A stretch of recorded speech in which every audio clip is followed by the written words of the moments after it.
Hello friends, आपका स्वागत है study for GK and GS में। आज हम पढ़ेंगे 1927, 1936 और 1947 से संबंधित जितने भी प्रश्न बनते हैं उन सभी को। तो चलो शुरू करते हैं। 1927 में लेडी सदाशिव अय्यर ने विमेंस इंडियन एसोसिएशन की स्थापना की। ठीक है। अगला क्वेश्चन है, भारतीय वाणिज्य उद्योग महामंडल FICCI का गठन हुआ। अगला क्वेश्चन है, भारतीय राष्ट्रीय कांग्रेस का 1927 का अधिवेशन मद्रास में आयोजित किया गया था, जिसकी अध्यक्षता डॉक्टर मोहम्मद अली अंसारी ने की। नवंबर 1927 ब्रिटिश सरकार ने संवैधानिक शुरुआत करने के लिए भारत की संवैधानिक प्रगति पर रिपोर्ट करने के लिए साइमन कमीशन की नियुक्ति की थी।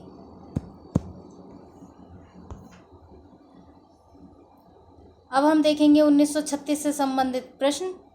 1936 में वेतन भुगतान विधेयक पारित हुआ। 1936 में अस्तित्व में आए इस कानून में वेतन का भुगतान सिक्के और नोटों या दोनों में करने का प्रावधान किया गया था। 1975 में इसमें चेक, बैंक ड्राफ्ट या बैंक खाते के जरिए भुगतान करने का प्रावधान जोड़ा गया। 1936 में मुंशी प्रेमचंद ने लखनऊ में प्रगति लेखक संघ संस्था का स्थापना की। 1936 में अखिल भारतीय विद्यार्थी परिषद की स्थापना हुई। अखिल भारतीय किसान सभा संस्था की स्थापना 1936 में लखनऊ में NG रंगा एवं स्वामी सहजानंद ने की। अखिल भारतीय किसान कांग्रेस संगठन की स्थापना भी 1936 में हुई।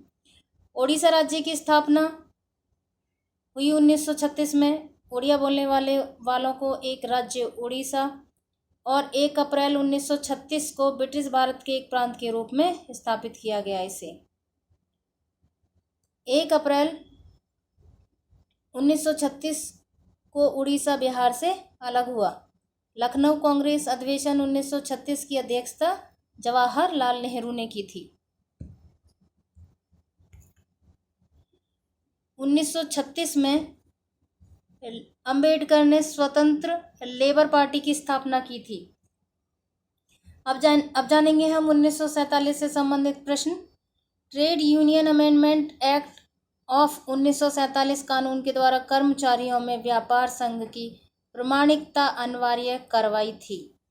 ब्रिटेन में श्रमिक दल के प्रधानमंत्री एटली ने हाउस ऑफ कॉमन्स में 20 फरवरी 1947 को एक ऐतिहासिक घोषणा करते हुए कहा कि अंग्रेज जून 1948 के पहले ही उत्तरदायी लोगों को सत्ता हस्तांतरित करने के बाद भारत छोड़ देंगे।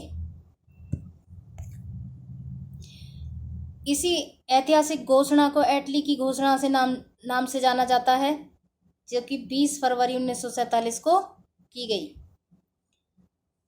24 मार्च 1947 को लॉर्ड माउंटबेटन गवर्नर जनरल बनकर भारत आए। भारत आते ही लॉर्ड माउंटबेटन ने घोषणा कर दी कि वह कुछ ही महीनों में भारतीयों को सत्ता सौंप देंगे।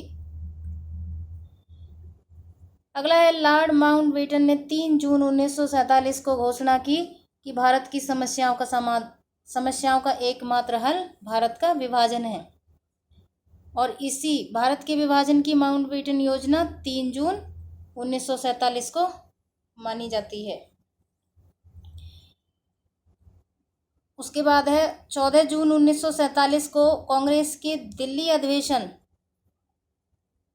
अधिवेशन में भारत के विभाजन का प्रस्ताव स्वीकृत हुआ।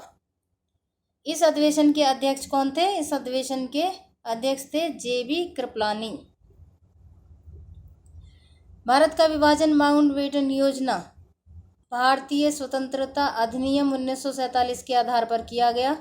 इस अधिनियम में कहा गया कि 15 अगस्त 1947 को भारत व पाकिस्तान अधिराज्य नामक 2 स्वायत्त उपनिवेश या डोमिनियन बना दिए जाएंगे और उनको ब्रिटिश सरकार सत्ता सौंप देंगे। भारतीय स्वतंत्रता प्राप्ति कब हुई थी? भारत कब स्वतंत्र हुआ था? 15 अगस्त 1947 को। जब 15 अगस्त 1947 को भारत ने अपनी पहली आज़ादी का जश्न मनाया तब महात्मा गांधी कहाँ थे? तब महात्मा गांधी कोलकाता में थे। 15 अगस्त 1947 को पाकिस्तान का पहला राजपत्र जारी हुआ जिसमें पाकिस्तान के गवर्नर जनरल के तौर पर मोहम्मद अली जिन्ना की नियुक्ति, मतलब मोहम्मद अली जिन्ना को नियुक्ति मिली। भारत के पहले प्रधानमंत्री जवाहरलाल नेहरू थे जिन्होंने 15 अगस्त 1947 में भारत के स्वाधीनता समारोह के साथ अपने प्रधानमंत्री पद की शपथ ली थी। लॉर्ड माउंटबेटन स्वतंत्र भारत के पहले गवर्नर जनरल और मोहम्मद अली जिन्ना पाकिस्तान के गवर्नर जनरल बने।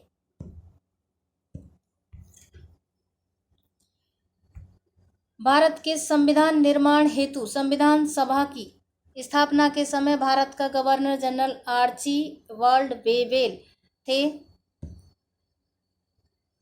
आर्चीबाल्ड बेवेल का गवर्नर जनरल के रूप में कार्यकाल 1 अक्टूबर 1943 से 21 फरवरी 1947 के बीच की अवधि के दौरान रहा। स्वतंत्र भारत के पहले और अंतिम गवर्नर जनरल सी राजगोपालचारी थे। इसके बाद ये पद समाप्त कर दिया गया। इस तरह ये हमारे क्वेश्चन यहीं समाप्त होते हैं। आप इसे अच्छे से तैयार करें और इसी तरह की अब वीडियो पाने के लिए आप मेरे चैनल को सब्सक्राइब करें। Okay, thank you.